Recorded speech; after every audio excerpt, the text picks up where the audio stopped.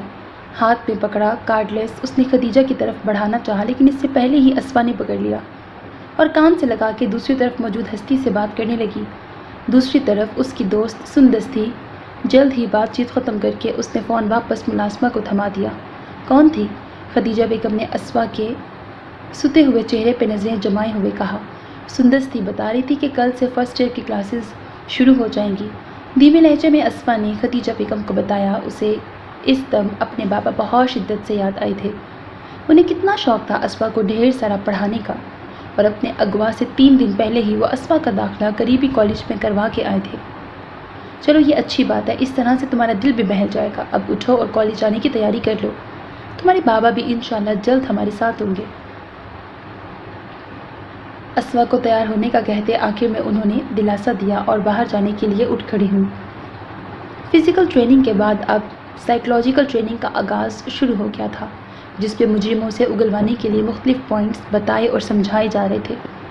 اس training میں دنیا بھر کی پولیس فورس کے آزمائے ہوئے طریقوں کو اپلائی کیا جا رہا تھا تاکہ مزید بہتر نتائج حاصل ہو سکیں، اور ٹریننگ کے اختتام تک وہ سب لوگ جو لاؤبالی اور کھلنڈرے معلوم ہوتے تھے یکدم ایک ذمہ دار اور فرض شناسی کے جذبے سے سرشار آفیسر بن کر ابھرے تھے۔